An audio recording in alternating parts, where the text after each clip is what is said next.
ಎಲ್ಲ ಸುಳ್ಳು. ಯಾವ ಶಾಸಕರು ಈಗಲ್ಟನ್ ರೆಸಾರ್ಟ್ ಬಂದಿಲ್ಲ. I am not aware of it. ನನಗೇನಾದ್ರು ಹೇಳಿದ್ರೆ ಅದು ಬೇರೆ ವಿಚಾರ, ನಾನು ಖಂಡಿತ ಹೇಳ್ತೀನಿ. ಯಾರು ನನಗೆ ಎಲ್ಲಿ ಯಾವ ಈಗಲ್ಟನ್ ಮುಚ್ಚಿದೆ, ರಿಪೇರ್ ಏನೋ ಆಗ್ತಾ ಇದೆ ಅಂತ ಅಂತಿದೆ. ಆಮೇಲೆ ಸುಳ್ಳೋದು.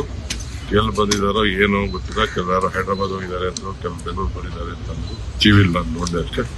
I am not aware of it. ನನಗೆ ಪಾರ್ಟಿ ಹೈಕಮಾಂಡ್ ಇನ್ನೇನು ಮಾತಾಡಿದ್ದಾರೆ. ಪಾರ್ಟಿ ಹೈಕಮಾಂಡ್ ಮಾತಾಡಿದ್ರೆ that is A different question. What ever party stands, take A stand. I will avoid it. It is a party decision. So I have left it to the party.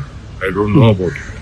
They asked me to go for the campaigning. I have gone for the campaigning. They want me to go to release the manifesto. I have gone to that is after that. No one is in touch. Tamil Nadu ಕ್ಷಣ ಕ್ಷಣಕ್ಕೂ ವಾತಾವರಣ ಬದಲಾಗ್ತಿದೆ. ಕೆಲವರು support ಮಾಡ್ತಿದ್ದಾರೆ, ಆಮೇಲೆ ಇಲ್ಲ ಅಂತ ಹೇಳ್ತಾ ಇದ್ದಾರೆ. ನನಗೆ I am not aware of it. ನನಗೇನೋ ಅಷ್ಟು ಮಾಹಿತಿ ನನಗೆ ಇಲ್ಲ. ನನಗೆ ಯಾರು ಅದ್ರ ಬಗ್ಗೆ ಮಾತಾಡ್ತಾರೆ.